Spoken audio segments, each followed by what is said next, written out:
Welcome to the Frisco Public Library's Career Development Series. Today's topic is harnessing the power of habit with local expert Sabrina Joy. Take it away, Sabrina. Hi, I'm Sabrina Joy. I'm a habit coach. I am the founder and CEO of Tending Habits, and we help people and organizations harness the power of habit in their life and for their organizations or in the workplace. Today, I'm going to be sharing a little bit of information about the first three steps of leveraging the power of habit, particularly when you are in the job market, when you're looking for that next professional opportunity. Well, as I mentioned in the intro, I am going to be sharing in this video the first three important steps to leveraging and harnessing the power of habit. This is one of my favorite habit quotes. It's by Charles Duhigg. He is the author of The Power of Habit. And it says that anything that you want to accomplish in life is possible so long as you have the right habits in place. And I truly believe this to be the case, and that anything you want to accomplish really, truly is anything, whether it's in your personal life, your relationships, your career, all of those things. There's really no area of our lives that can't be positively impacted by habit and routine.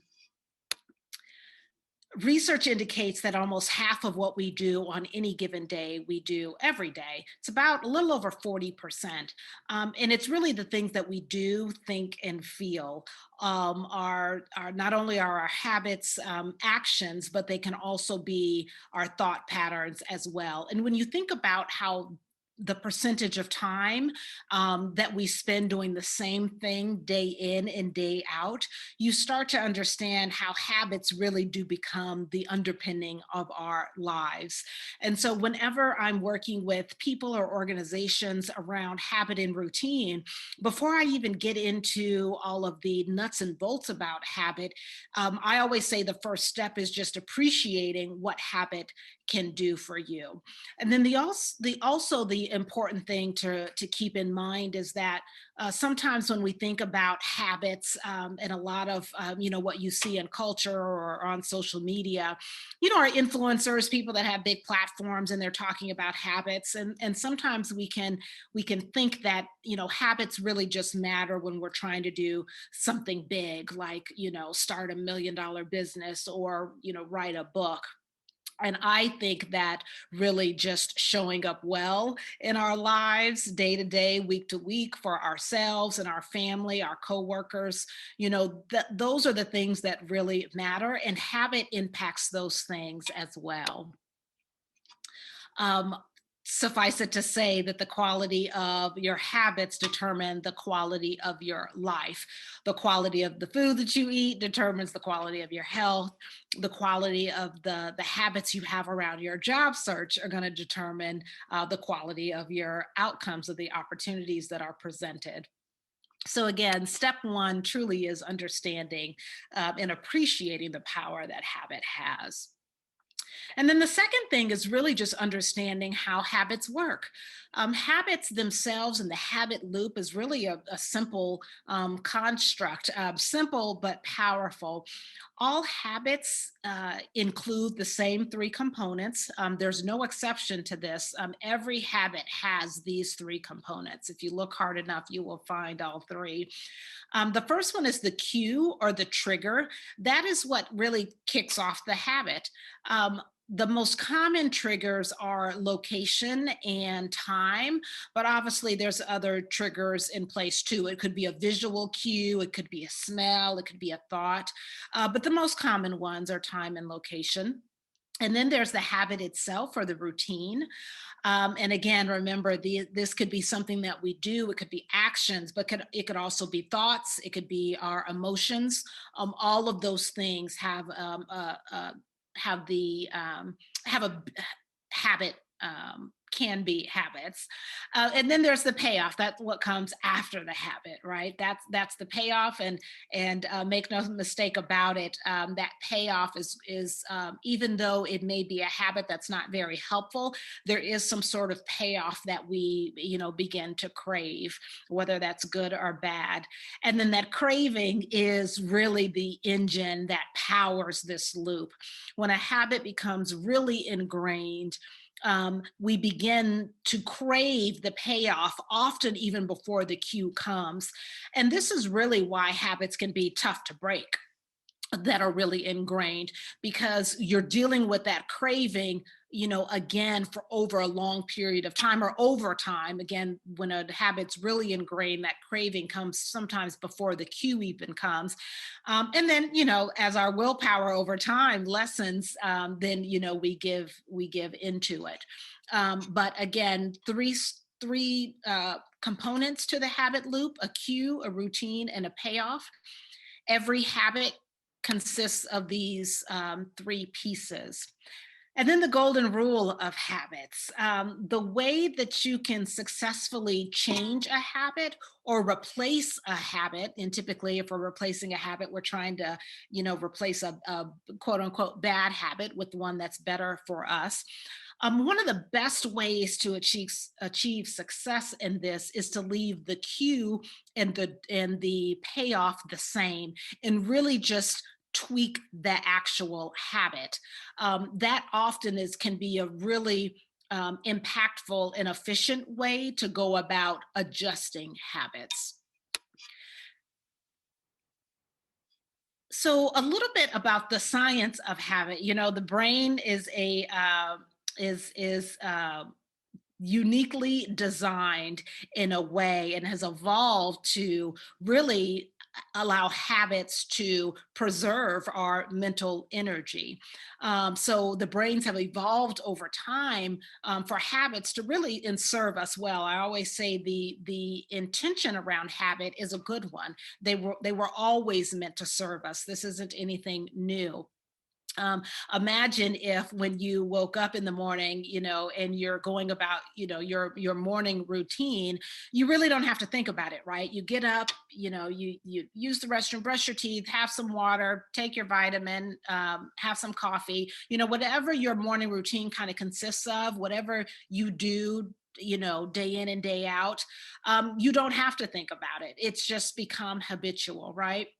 um, if we had to think about every single thing we did, if every time we tied our shoe, we had to think through what those steps are, if every time we hopped on a bike, we had to think through the mechanics of how to ride a bike, we would be completely worn out. We would never be able to come up with ideas, or, kind of remember that appointment that, we've got on the calendar for next week, or that assignment.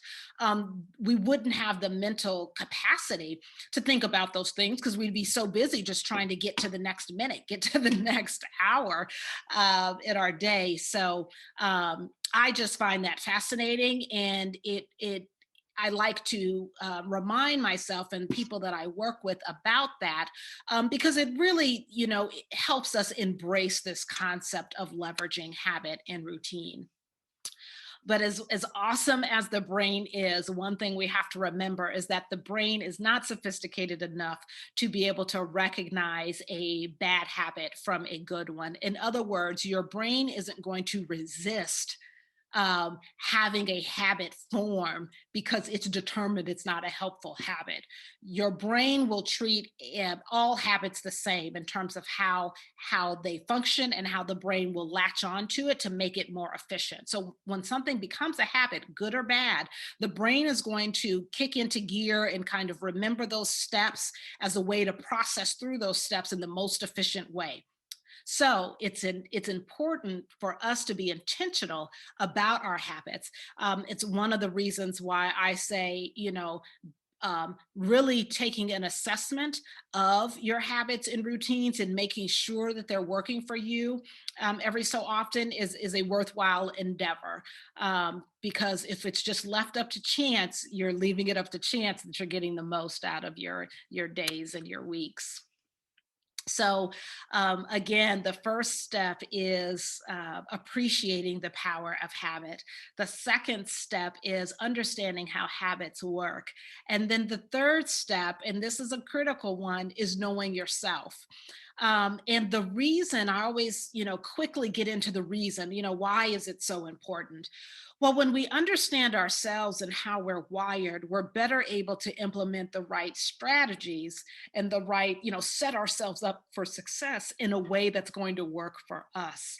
Right. So everything, it's not a one size fit all. There's certain things that work well for certain people based on how they're wired. And there's going to be certain things that are going to work well for you based on how you're wired. And so instead of looking at, oh, well, this is what Johnny does to develop, this great habit that he has about, getting his exercise in every day, I'm going to try that. Well, you can, it might work, but it also may not, because what works for Johnny because of how he operates and how he's wired, and what works for you may look a little bit differently. One of the ways, or one of the frameworks that I love to walk clients and folks that I'm working with through is the Four Tendencies. It is a framework that Gretchen Rubin developed. Gretchen Rubin is the author of The Happiness Project. That was a really popular book several years back. Better Than Before is another one of her books. And this is where she introduced this framework. It was in that book. And it really only describes the common ways that people deal with expectations. But it can be very helpful once you understand what your tendency is, to understand, one, why certain things, have worked or not worked in the past, and it can kind of give you that aha moment, like, oh, that's why that didn't work. Maybe I should try it this way. So I'll just, quickly go over what these are. An upholder is someone who meets outer and inner expectations fairly easily. These are the people that if their boss at work gives them an assignment or a project that's due, or if they're, you know, if they volunteer for a nonprofit, and they're expected to do something as a volunteer, they don't have too much trouble with meeting those expectations. But also, if they establish some personal goals for themselves, they also don't have too much trouble meeting those inner expectations either. And then an obliger is someone who easily meets outer expectations but struggles to meet inner expectations. So where an obliger differs from an upholder is really around those inner expectations. If they've set a goal for themselves, it's really important for them to have some semblance of outer expectations to really sometimes get that motivation to get over the finish line. And then a questioner is somebody that can meet inner or outer expectations, but only when they're convinced that those expectations make sense. Once they do their research and kind of ask their questions and have determined that, yeah, this is a worthwhile endeavor, they have no problem meeting those expectations, where they're outer or inner expectations. And then a rebel struggles to meet both inner and outer expectations. Now, before you go, deciding which one, which camp you fall into, and wishing you were one tendency over another, one thing to keep in mind is that it's really not about one of these tendencies being better than the others. Every single one of them has its own set of strengths and weaknesses. It's really just about understanding where you fall on this, in this framework, and then understanding the things that are important for you to design and implement in your habit plan, that have the best chance of working for you. That is all that this is about. Not becoming something that you aren't, but just identifying things that may work best for you. Because why go against the grain? Why try to force fit something, an approach that doesn't work for your natural wiring, when you can easily fit in an approach that does. Another framework that I really like to use is the Enneagram. Enneagram is a bit more detailed and nuanced. It's a personality typing framework that really describes how people manage their emotions and how they view the world. There is no type to aspire to. It's more about just understanding where you fit on this scale. And again, the point here is to understand where you sit on this, so that you know what things are going to most likely work well. I find this, knowing yourself to work well for habit strategies, but also when you're in the preparing for job interviews or looking for your next career opportunity. Understanding these things yourself can be very helpful in two ways. One, we've all had these interviews where the interviewer is asking us, tell me a little bit about yourself, or tell me the kind of culture that you thrive best within, or things like that. When you've gone through these assessments and kind of really dug into how you're wired, you can really succinctly summarize and provide answers to questions like that.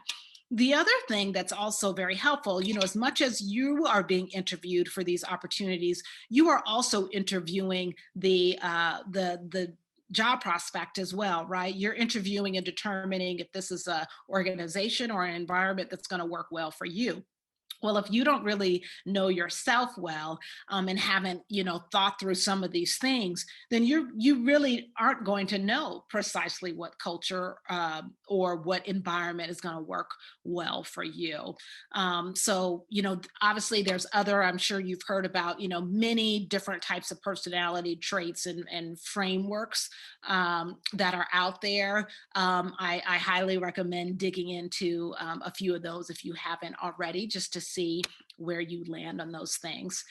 And then outside of these very specific frameworks, there's also just different personality traits to keep in mind. Are you a morning person or an evening person? Are you a sprinter or a marathoner? And not in the physical sense, but more so, are you one of those people that can just plot along day to day to day, week to week, and really stay motivated by that long-term goal? Or are you someone that needs more immediate gratification, something that happens a little more quickly? When you're in the job search space, sometimes some of those interview processes and rounds of interviews can get pretty lengthy. Some organization these days, you go through rounds and rounds of interviews in different departments and different people up the ladder. And that takes quite a bit of energy. For your marathoner personality types, that's not a big deal, but if you're more of the sprinter personality type, you might need to have that mental conversation about, hey, let's just win the next interview, let's just win the next conversation that I'm having. And that might be what you need to kind of keep you on your game. Moderator and abstainers, this is a really big one too, because a lot of times, everyone would love to be someone that says, everything in moderation, everything in moderation. Well, some people are abstainers. Some people really have an easier time of abstaining altogether from things versus trying to force fit this scenario of moderation. And knowing that about yourself can help you determine which, your approach to things. I often use this example when it comes to eating sweets, right? If you are, trying to lose some weight, or kind of, taking care of your health and fitness, and you have a habit of or enjoy desserts, and you know that that's not helpful for your goal, that whole camp of, oh, just, everything in moderation, you can just have a little bit, don't let people peer pressure you into that, right? If you know you're an abstainer and that it's easier for you just to not indulge at all, then don't indulge. There's nothing wrong with that. So just to recap those first three steps. First was appreciating the power of habit. Second is understanding how habit works. And third is knowing yourself. I wanted to kind of also just give you a little bit of a feel for what I mean by habit strategy. So I mentioned that knowing yourself and how you're wired really helps you determine which habit strategies are going to be best suited for you. So I wanted to give you a little bit of sense of what I mean by habit strategies and just a few example of what some of those strategies are. This is by no means obviously an exhaustive list. There are more than three out there. A keystone habit is a habit that once it has been implemented, really kind of kicks off a domino effect and allows other habits to immediately form. So you may have heard scenarios where for some people setting that alarm clock for an hour earlier than they would normally get up can really be a keystone habit to springboard a lot of other helpful habits that come after that. But for the person that's using the strategy, they're really not thinking about, oh, okay, if I wake up early, I'll have time to get some reading in, I'll have time to meditate, I'll have time to get my exercise in, I'll have time to really plan my day. They're really not focused on all those other habits that they're hoping come along. They're just focusing on that keystone habit of rising early. And as they implement that habit, those other habits just kind of naturally come along. So whereas the strategy might have been, hey, I need to, I've got this goal of writing this, writing this book. Um, the habit that they first focus on may have nothing to do with writing, right? It might just be waking up early, and that may influence other habits like being able to get some writing in before the day gets started. So that's how keystone habits work. Habit stacking is another strategy. This is where you implement or insert a new strategy, a new habit that you're trying to establish into an existing routine. An example that I like to use from my own life is taking multivitamins. I used to struggle with consistently taking my daily vitamin for whatever reason. I could just never consistently do it over long periods of time. I tried having it out on the kitchen counter. I tried, morning versus evening, tried a lot of different things. It wasn't until I had the aha moment and thought, I've already kind of developed this habit of waking up and immediately drinking 16 ounces of water, then brushing my teeth and doing all of, other activities that are kind of part of my morning routine. Why not have my vitamins there on the bathroom counter, right where my water is, and inserting this? I'm already drinking the water, inserting that habit of taking the vitamin. Once I did that, which sounds so simple, like something I should have thought of years and years ago, but again, that's really how habits work, right? None of this is rocket science. It all is fairly simple, but it's powerful. And it takes intention, right? It takes some planning, it takes some sticking to it. It takes all of that. So I don't want to make it seem like this, that you just snap your fingers and you can have all your habits re-engineered overnight. But it is simple things like that. Don't underestimate the power of simple little tweaks and pivots here or there that can really help you leverage habit and routine to serve you best. And then the last one is a clean slate. I laugh always at the beginning of a new year because you always have people in that camp of, oh, that wants to poo-poo New Year's resolutions. And it's, January 1st is just, like any other day. And in some ways it is, but in other ways, for some people, that clean slate can be a really good and big motivator to kick off a new habit, or to lean into a new routine that you're trying to establish. In and of itself, a clean slate strategy isn't going to be, it's not going to be the silver bullet. You're going to have to implement some other things, but don't underestimate, how much of a motivator it could be, whether it's the beginning of a new year, a new week. I often say I love Mondays, new week. It's like a new opportunity. If I, have stumbled a little bit on some habits the week before, Monday provides a whole new opportunity to do it all over again. A new month, embrace that. Embrace that. It can be an impactful strategy. And then I wanted to kind of leave you with my kind of a little bit of my manifesto or my approach to all of this, and this concept of the average Tuesday. In life, often we show up well for the big things, right? The big occasions, the big projects. You're in the hunt for a new job opportunity, and you're showing up well for the interview. But life really is made up of more of the average moments and the average days. There's not an interview every day. There's not a big project due every day. There's not a vacation every day, where you're your best self and you're pleasant and getting along with everyone because you're on vacation. Life is really made up of the average Tuesdays. And remember what we said in the beginning: 40% of what we do on any given day, we do every day. Think about how you design your average Tuesday. When our average Tuesdays are designed well, and when we perform well on those days, then we perform well at life. So whether it's in your personal life, whether it's on the job, whether it's a side hustle that you're working on, whatever it is, think about the things that you do in and out every day, every week, and make sure those are aligned with your goals, and your intentions. And if you do that, you'll string together some really extraordinary, ordinary Tuesdays, and you'd be surprised what you can accomplish. I hope this was a helpful bit of information. It really is just the tip of the iceberg, but hopefully it gets you thinking about habit and routine and gets you curious about that, and you can do some additional reading. If you'd like more information about what I shared today, or have any questions that you want to ask me personally, feel free to reach out. My website is here, and my email, and my Instagram handle. You can reach me on any one of those platforms. But thank you. I hope this was helpful. Best of luck to you as you go about achieving your goals, whether that's in personal life, career, what have you. Again, there's no area of our lives that can't be improved through habit and routine. And I wish you the best of luck.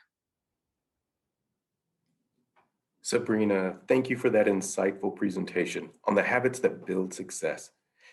For additional classes for both personal and professional development, you can use your library card to access Gale online courses.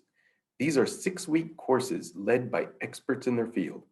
Use the Explore option on our website menu and select Online Resources to find the Gale courses. Gale Courses has over 300 different classes that allow you to interact with the instructor. For on-demand video courses, use your library card to access LinkedIn Learning, formerly lynda.com, and that's also available on the Frisco Public Library's website.